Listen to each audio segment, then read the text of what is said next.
Are you considering selling everything to RV full time? Before you do, stop. We're going to talk about the 5 myths of full-time RV life.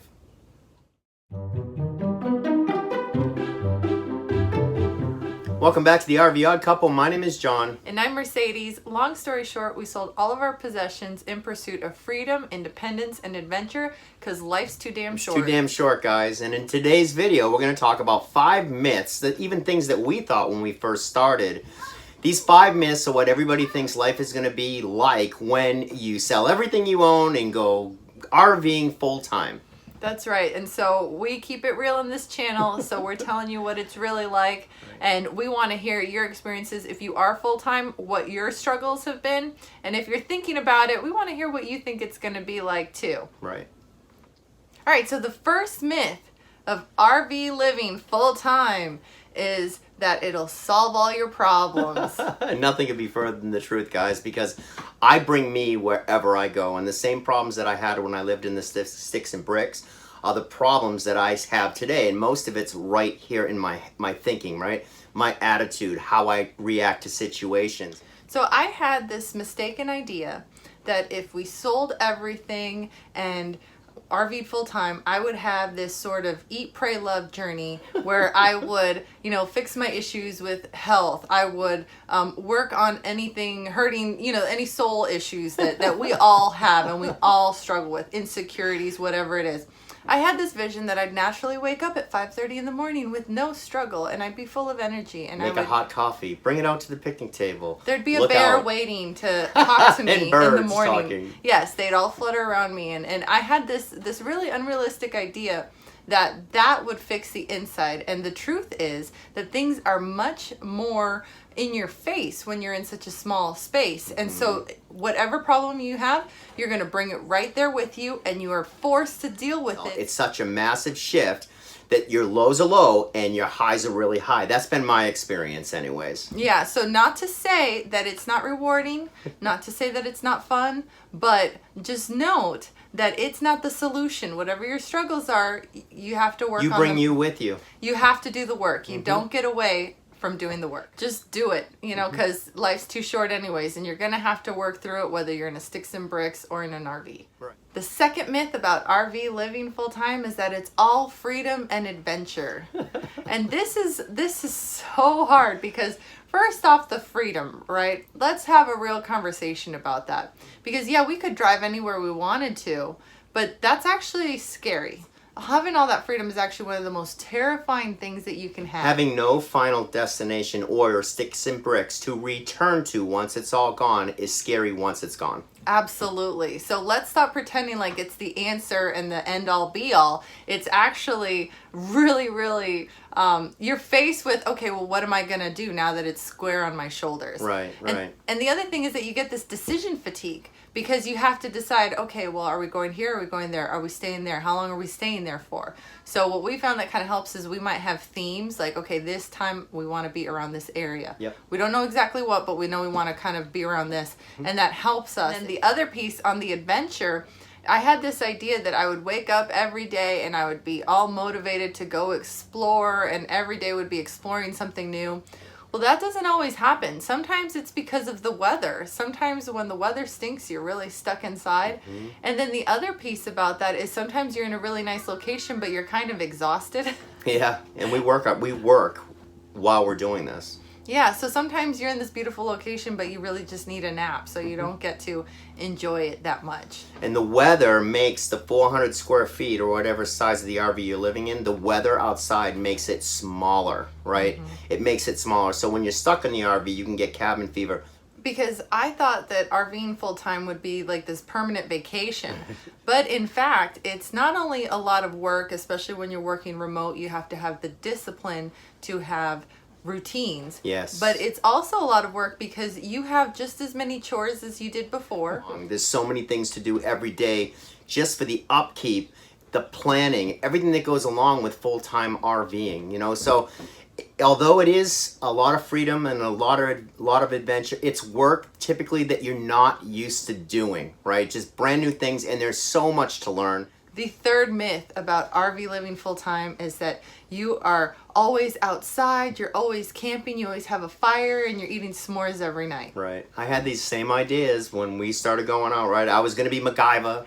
I was going to figure out things and bring all the tools I needed and have the right piece of bubble gum to fix just about anything, or all the pieces that I need to take care of my family. Yeah, I had this idea too that I would be in nature all the time and I would just have like leaves all around me. And although we do have those moments, they're rare, just like in regular life. You know, we've seen some unbelievable sunsets, but Yes. most of it's work. But there's so much to learn that it's overwhelming in the beginning. Yeah, that's a big thing too. If you don't have a freak out moment in your first 3 months of RVing, you're not really being present, because there's a freak out moment coming, and that's okay. Right.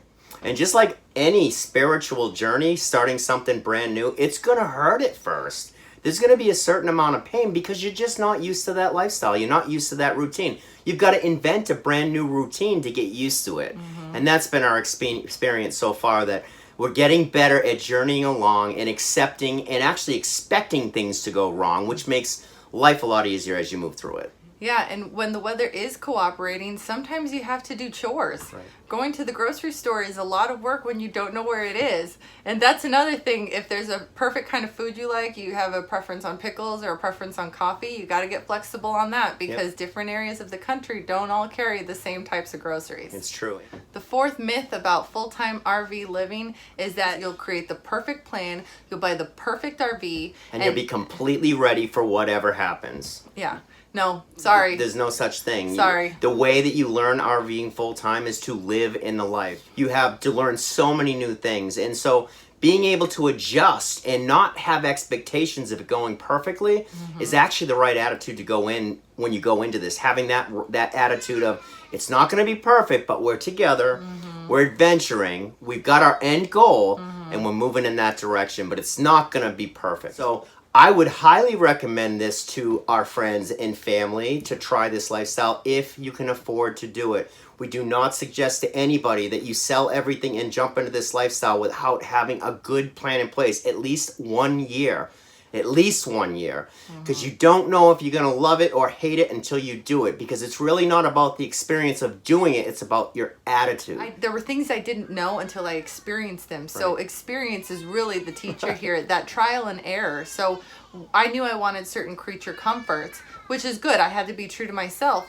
But there's things now that I look back and I'm like, well, this part was more negotiable than I realized, but this part's not. Like, for example, you know, we get told all the time, why didn't you buy a used RV? Well, John is a germaphobe. Crazy germaphobe. I could never buy a used RV that somebody else had lived in. And we had a really clear idea on what, because of a lot of discussions, what we wanted. And we're pretty darn close to living the life and having the RV that we wanted to have. We wouldn't change very much, but there's a few things that we'd change. We just didn't know it until we went through it. You can't teach that kind of, you can't learn those. Experience will teach you everything you need to know if you're patient, open-minded, and don't have expectations of what it's going to be.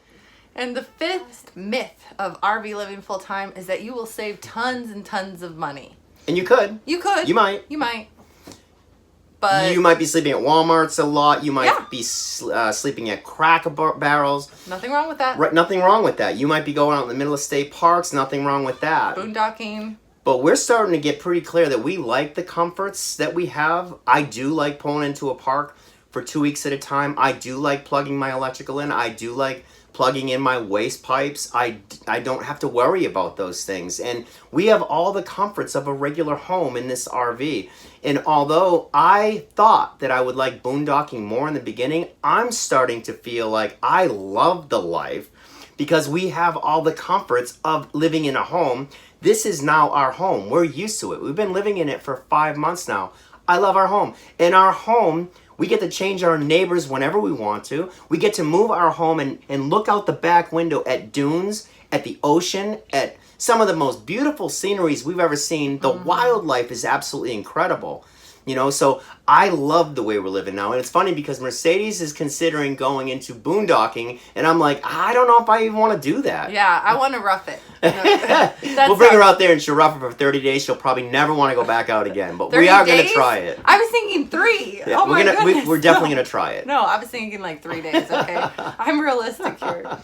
The other piece to that that's really important is that if you're going to be state hopping often, like staying in a place only for 3 days, and you're traveling all the time, then your expenses can really go up as far as fuel goes. You are responsible to decide how much this lifestyle is going to cost you or how much it's not going to cost you.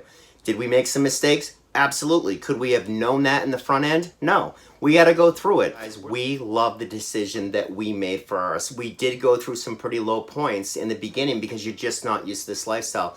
Just like everything in life, we are the masters of our own destiny. We made a decision to completely change our lives in every single way. And when you do that, you're going to go through a spiritual journey. There's going to be lows and there's going to be highs. With RVing, our experience has been the lows have been pretty low and the highs have been really high. But we love it. We're getting better at it. We're understanding all the different things that are involved with it.